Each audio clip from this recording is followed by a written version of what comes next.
Daily. Taste the Daily. பாடலை ஆராய்ச்சி செய்யும் வகையில் இன்றைக்கு இடம்பெறப் போகிற பாடல் நமது இதயத்திற்குள் இன்ப கோட்டையை அமைத்துக் கொடுக்கும் பாடல். நான் ஆணையிட்டால் படத்துல எம்ஜிஆர் அவர்களை, கதாநாயகன் எம்ஜிஆர் அவர்களை வரவேற்பதாக ஒரு பாடல். எம்ஜிஆர் படங்களில் எத்தனையோ முன்னணி பாடலாசிரியர்கள் நிறைய பேர் பாட்டெழுதியிருக்காங்க. ஒவ்வொரு கவிஞர்களுக்குள்ளும் எம்ஜிஆரை வரவேற்க, எம்ஜிஆரை பாராட்ட வார்த்தைகளை கொடுப்பதில் அவர்களுக்குள் போட்டியே விளைந்திருக்கிறது என்று சொல்லலாம். யார் படம் டைரக்ட் பண்ணாலும் அந்த படம் எம்ஜிஆர் படம், அந்த பாடல் எம்ஜிஆர் பாட்டு என்றுதானே பெயர் இருக்கிறது. அந்த வகையில்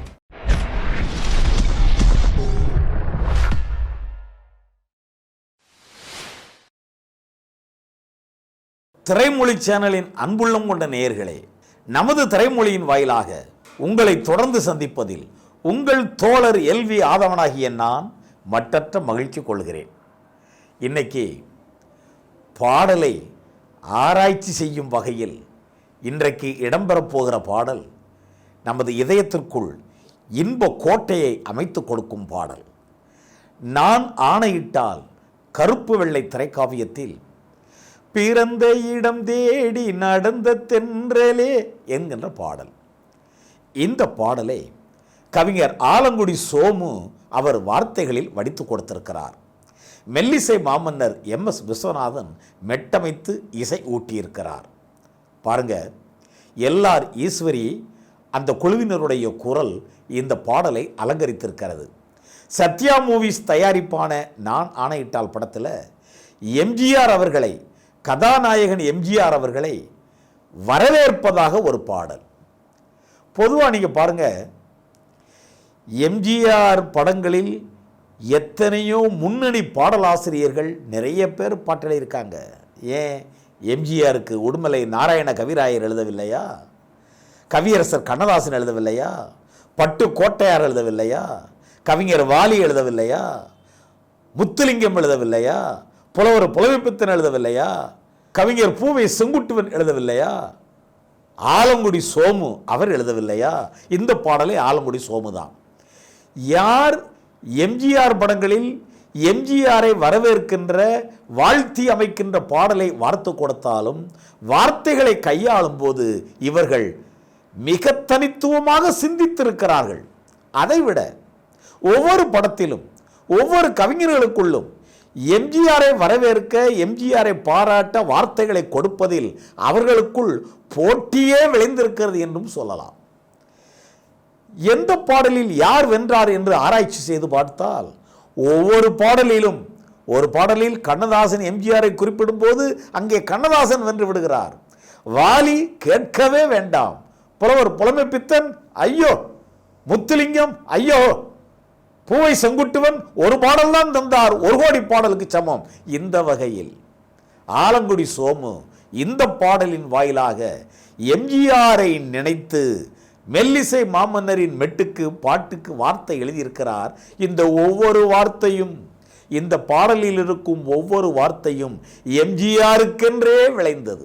அது மட்டுமல்ல, எம்ஜிஆரை தவிர வேறு யார் நாயகன் என்றாலும் இந்த பாட்டு வார்த்தைகள் மேட்ச் ஆகாது. அது எல்லோருக்கும் தெரியும் அல்லவா? அதனால் தானே யார் இசையமைத்தாலும், யார் பாட்டெழுதினாலும், யார் பாடல் வார்த்தைகளை கொடுத்தாலும், யார் படம் டைரக்ட் பண்ணாலும் அந்த படம் எம்ஜிஆர் படம், அந்த பாடல் எம்ஜிஆர் பாட்டு என்றுதானே பெயர் இருக்கிறது. அந்த வகையில் கவிஞர் ஆலங்குடி சோமு பாடல் வார்த்தைகளை தீட்டி தந்திருக்கிறார். சாணக்கியா டைரக்ஷனில், RMV உருவாக்கத்தில், சத்யா மூவிஸ் நான் ஆணையிட்டால், புன்னகை அரிசி KRஜியா உள்பட எத்தனையோ இளம் பெண்கள் இந்த பாடலின் துவக்கத்தில் எம்ஜிஆர் கழுத்தினில் பெரிய மாலை அணிவித்து எம்ஜிஆரை வரவேற்க இத்தனை பெண்களும் அணிவகுத்து கொண்டு ஒரு பெரிய மாலையை ஒருவர் தூக்க முடியாது என்பதை உணர்த்த சுமந்து செல்வார்கள். இவங்க அத்தனை பேரும் சேர்ந்து எம்ஜிஆர் ஒரே ஆள் கழுத்தில் போடுவார். இத்தனை பேரால தூக்க முடியாத மாலையை எம்ஜிஆர் கழுத்தில் தாங்கி சுமந்து கொண்டு அப்படி கம்பீரமாக நிற்பார் என்றால் இந்த மாலை எதை விளக்குகிறது? எம்ஜிஆரை அணி செய்து காட்ட மட்டுமல்ல, எம்ஜிஆரின் பலத்தை காட்டவும் தான். இதை சொல்லும்போது தான் நமக்கு ஒரு நாடகம் ஞாபகம் வருது. அந்த காலத்தில் சின்ன பையங்களை வச்சுக்கிட்டு ராமாயண நாடகம் போடுவாங்களாம். அப்போ சீதையை மணம் முடிக்க ராமன் வில்லொடிக்கின்ற காட்சியில் அந்த சிவதனு, அந்த வில்லு ரொம்ப ஸ்ட்ராங்கான வில்லு. இந்த வில்லை சபைக்கு கொண்டு வர எத்தனையோ பேரை அழைத்து கொண்டு இந்த வில்லை தூக்கி வருவதாக, அவர்கள் எல்லாம் தூக்க முடியாமல் தூக்கிட்டு வர்றது மாதிரி முதல்ல காட்சியை காட்டுவாங்க. ஏன்னா அதுக்கப்புறம் ராமன் ஒத்த கேட்டு இப்படி தூக்கும் போது தான் ராமனுடைய பலம் நமக்கு புரியும். அதனால் இந்த நடிக்கிற மற்ற கேரக்டர்லாம் அந்த வில்லை தூக்க முடியாமல் அத்தனை பேர் சுமந்துட்டு வந்து அந்த தர்பாரில் கொண்டே அப்படி வைக்கிறதா முதல்ல ஒரு காட்சியை காட்டுவாங்க. இப்போ ராமன் என்ட்ரி அப்படி ஒரு கைட்டு அப்படி தூக்கும் போதே நாடகம் பார்த்துக்கிட்டு இருக்கல கிளாப்ஸு. ஏன்னா இத்தனை பேரால் தூக்க முடியாத அந்த வில்லை ராமன் அப்படி ஒரு கைட்டு தூக்கி அப்படி நாணை இழுத்து வளைச்சு அப்படி ஒடிச்சார் அப்படின்னு காட்டினாத்தான மரியாதை. அது மாதிரி நானானைட்டல்ல இந்த பாடல்ல இத்தனை பெண்கள் இணைந்து கொண்டு தூக்க முடியாமல் தூக்கி வந்த அந்த மாலையை அந்த எம்ஜிஆர் தனி ஒருவனாக கழுத்தில் வாங்கி கொண்டு அப்படி கம்பீரமாக அந்த மாடிப்படையில் நிற்கும் போது அப்படி அழகோ அழகு எம்ஜிஆரின் பலத்தையும் விளக்குவதாக. இப்போ விஸ்வநாதனுடைய இசை அந்த மெட்டு எம்ஜிஆருக்கே உரித்தான மெட்டாக கொடுப்பதாக, அதில் உறவாடும் பாடல் வார்த்தைகள் எம்ஜிஆருக்கு மட்டுமே பொருந்தக்கூடிய, எம்ஜிஆரை மட்டுமே பாராட்டக்கூடிய வார்த்தைகள். ஆலங்குடி சோமு, பிறந்த இடம் தேடி நடந்த தென்றலே பெருமையுடன் வருக. ஒவ்வொரு வார்த்தையிலும் உள்ளே எம்ஜிஆர் பொதிந்திருப்பார். ஆலங்குடி சோமு நன்றாக உணர்ந்திருக்கிறார். பிறந்த இடம் தேடி நடந்த தென்றலே பெருமையுடன் வருக, உன் திருவடி தாமரை தொடங்கிய பாதையில் இந்த தேசமே நன்மை பெறுக. பல்லவியிலேயே எம்ஜிஆர் யார் என்பதை நமக்கு நிரூபித்து காட்டிவிட்டார் ஆலங்குடி சோமு. அதற்கு இசையமைத்த விஸ்வநாதன், பிறந்த இடம் தேடி நடந்த தென்றலே பெருமையுடன் வருக, உன் திருவடி தாமரை தொடங்கிய பாதையில் தேசம் நன்மை பெறுக. அந்த இசையும் அந்த மெட்டும் அந்த மேளதாளமும் அந்த நாதசுர ஒலியும் எம்ஜிஆரை பெருமைப்படுத்துவதாக.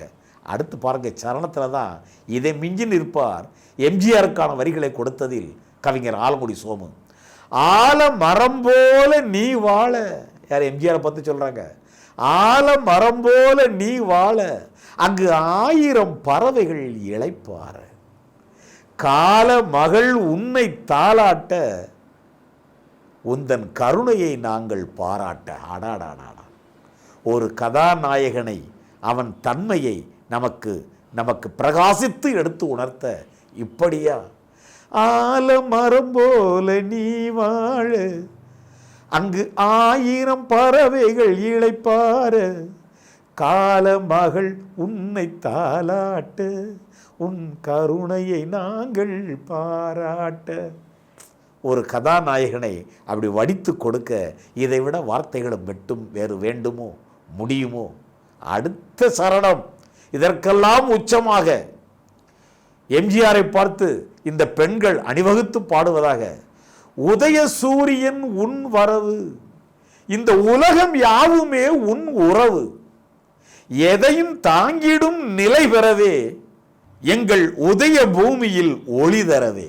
ஆடாடாடா, எம்ஜிஆரை பார்த்து உதய சூரியன் உன் வரவு, இந்த உலகம் யாவுமே உன் உறவு, எதையும் தாங்கிடும் நிலை பெறவே, எங்கள் உதய பூமியில் ஒளி தரவே. 4 4 8 4 12 வரிகள். ஒரு வரிக்கு 3 வார்த்தை வச்சுக்கிட்டா கூட 12 மூணா 36 வார்த்தைகள். 36 வார்த்தைகளையும் பல எழுத்துக்கள். இந்த பாடலில் இடம்பெற்ற ஒவ்வொரு எழுத்தும், ஒவ்வொரு வார்த்தையும், ஒவ்வொரு வாசகமும் எம்ஜிஆரை பெருமைப்படுத்தியதால் அந்த வாசகங்களும் பெருமை பெற்றது, அந்த வார்த்தைகளும் பெருமை பெற்றது, அந்த எழுத்துக்களும் பெருமை பெற்றது. அந்த வாசகங்களை, அந்த வார்த்தைகளை, அந்த எழுத்துக்களை சுமந்த அந்த மொழியும் பெருமை பெற்றது. எம்எஸ்வியின் இசையும் பெருமை பெற்றது. இந்த படத்தில் இந்த பாடல் இடம்பெற்றதால் பாடலும் பெருமை பெற்றது, அந்த படமும் பெருமை பெற்றது. இதை பார்த்ததால், அதை கேட்டதால் நாமும் பெருமை பெற்றோம் என்பதுதானே உண்மை என்பதை விளக்கி உங்களிடமிருந்து பிரியா விடைபெறுவது உங்கள் தோழர் LV ஆதவன். நன்றி, வணக்கம்.